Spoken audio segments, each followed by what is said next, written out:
भारत और पाकिस्तान के बंटवारे में था जिन्ना, कांग्रेस और माउंटबेटन का हाथ। ऐसा हम नहीं बल्कि एनसीईआरटी के दो खास मॉड्यूल में कहा गया है। दरअसल एनसीईआरटी ने 14 अगस्त को पार्टीशन हॉरर रिमेम्बरेंस डे के लिए एक खास मॉड्यूल बनाया है। ये मॉड्यूल कक्षा 6 से 8 और सेकेंडरी स्कूल के बच्चों के लिए है। इसमें छात्रों को बताया जाएगा कि 1947 में भारत के बंटवारे के समय लोगों को कितनी मुश्किलों और दर्द का सामना करना पड़ा। एनसीईआरटी में साफ तौर पर यह बात लिखी गई है कि मोहम्मद अली जिन्ना, जिन्होंने बंटवारे की मांग की, कांग्रेस, जिसने बंटवारे को स्वीकार किया, और लॉर्ड माउंटबेटन, जिन्होंने इसे लागू किया। किताब के मॉड्यूल के अनुसार भारत का विभाजन गलत सोच की वजह से हुआ। मुस्लिम लीग ने 1940 में लाहौर में एक बैठक की थी। वहां जिन्ना ने कहा था, हिंदू और मुसलमान अलग अलग धर्म, रीति रिवाज, साहित्य वाले समुदाय हैं। ब्रिटिश सरकार चाहती थी कि भारत आज़ाद तो हो लेकिन बटे नहीं। उन्होंने एक योजना बनाई थी जिसमें भारत को डोमिनियन स्टेटस देने की बात की थी, यानी ब्रिटिश राज केवल नाम के लिए भारत का प्रमुख रहता, लेकिन देश का असली प्रशासन भारतीयों के हाथ में होता। साथ ही अलग अलग प्रांतों को यह विकल्प दिया गया था कि वो इस डोमिनियन का हिस्सा बने या ना बने, लेकिन कांग्रेस ने ये योजना ठुकरा दी। अब जब से ये किताब सामने आई है तो कांग्रेस के तमाम बड़े नेताओं ने इस पर नाराजगी जाहिर की है। पवन खेड़ा ने तो साफ कह दिया, फाड़ डालिए इस किताब को। जरा सुनिए। मैं पूछ रहा हूँ, 1938 डेट है या नहीं है? नहीं है। पार्टीशन के इतिहास में 1938 बहुत महत्वपूर्ण तारीख है। आप पूछिए क्यों है महत्वपूर्ण?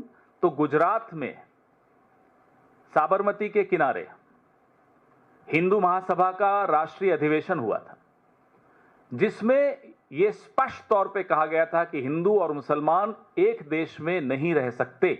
1938। आइए आगे, 1940 क्या यह है मॉड्यूल में?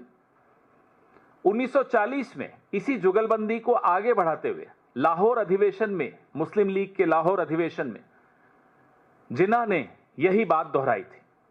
1938 में सबसे पहले हिंदू महासभा ने यह बात रखी थी। 1940 में जिन्ना ने वो बात दोहराई थी। अब आइए 1942 में, मैं दावे के साथ कह सकता हूं कि यह तारीख भी नहीं लिखी होगी, है क्या? 1942 में क्या हुआ था ये लिखा है। अलायंस की सरकार बनी थी, लिखा है। हिंदू महासभा और मुस्लिम लीग की सरकार बनी थी। जब भारत छोड़ो आंदोलन का आह्वान हुआ, कांग्रेस ने तमाम प्रोविंशियल असेंबली से इस्तीफा दिया सड़क पर उतरने के लिए। उस वक्त हिंदू महासभा और मुस्लिम लीग ने गठजोड़ किया, गठबंधन किया, सरकारें बनाई, एनडब्ल्यूएफपी में, बंगाल में, सिंध में, और सिंध असेंबली में पार्टीशन का प्रस्ताव पारित हुआ। गठबंधन की सरकार थी, हिंदू महासभा और मुस्लिम लीग की। लिखा है क्या उस मॉड्यूल में, एनसीईआरटी में? आग लगा दीजिए इस किताब को अगर यह सब नहीं लिखा है तो। यह है हकीकत। यह हिंदू महासभा और मुस्लिम लीग की जुगलबंदी से पार्टीशन हुआ है।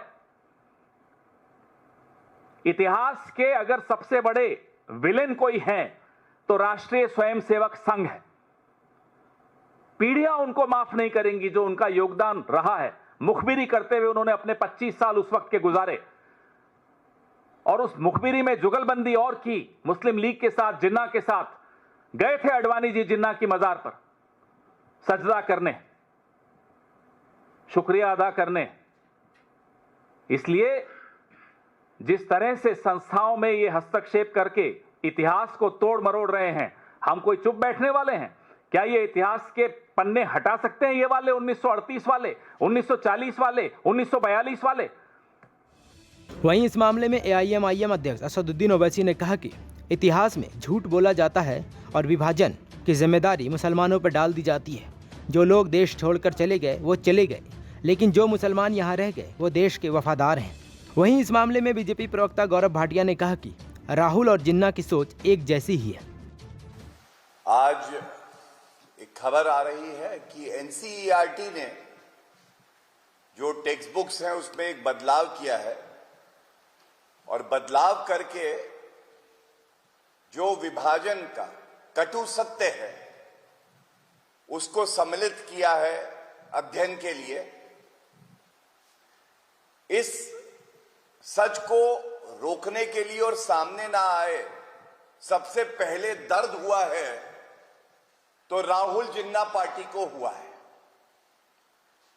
और ये कहना गलत नहीं होगा कि जिन्ना और राहुल, इनकी सोच एक जैसी और एक दूसरे का पर्याय ये बन चुके हैं। हम सब जानते हैं धर्म के आधार पर अखंड भारत को बांटा गया और उसके बाद जो जहरीली सोच जिन्ना की थी, तुष्टीकरण, सांप्रदायिक, वही सोच आज नकली गांधी, राहुल गांधी और कांग्रेस पार्टी में दिखाई देती है। अब इस मॉड्यूल को लेकर सत्ता और विपक्ष आमने सामने एक दूसरे पर राजनीति कर रहे हैं। हालांकि इस मॉड्यूल को सिलेबस में शामिल नहीं किया जाएगा, लेकिन बच्चों को ये बताने की कोशिश की जाएगी कि भारत और पाकिस्तान के बंटवारे में किसका हाथ था। आप इस बारे में क्या सोचते हैं? कमेंट्स में जरूर बताएं। नमस्कार, मैं हूं मानक गुप्ता। अगर आपको हमारा ये वीडियो पसंद आया हो तो इसे लाइक और शेयर जरूर करें, और हाँ, हमें सब्सक्राइब और फॉलो करना ना भूलें ताकि आप देश और दुनिया की कोई खबर मिस ना करें। तो जुड़े रहिए हमारे साथ और देखते रहिए न्यूज़ 24।